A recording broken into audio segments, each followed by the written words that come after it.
এখন এখানে পূজা হয়, পূজা হয় এখনো।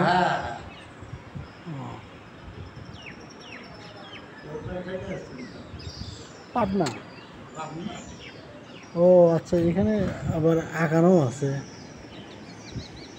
খেয়াল করিনি।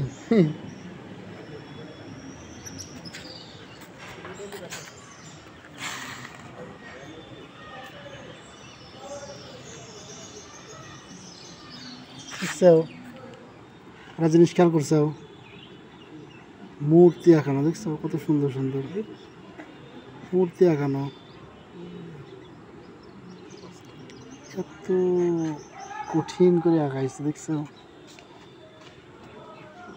অসম্ভব একটা বস্তু আঁকা রাখছে।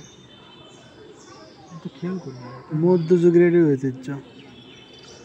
আমরা মনে করতাম কি এটা হলো তাই না, যে ডিজাইন এমনি তাই না, নকশা বা ডিজাইন না, কিন্তু সবই মূর্তি দেখছাও, ভিতরে ভিতরে যা আছে কাছে যতটুকু উঠে আসে।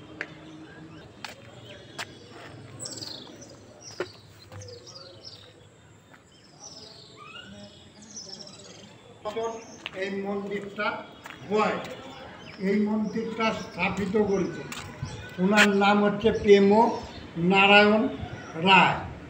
আপনার রাজশাহী ডিস্ট্রিক্টের, এই ডিস্ট্রিক্টে সবচেয়ে রাজা জমিদার বেশি।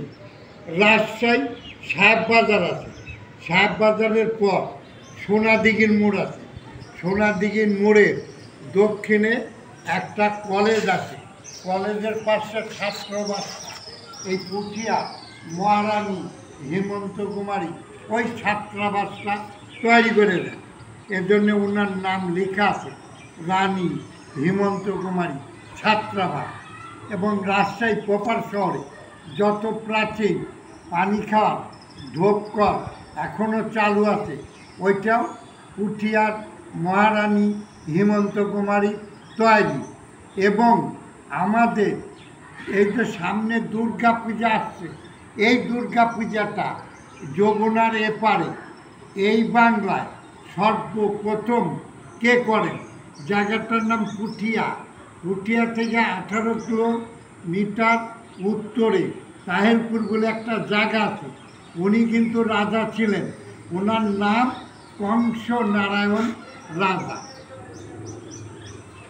এই কংস নারায়ণ রাজা সর্বপ্রথম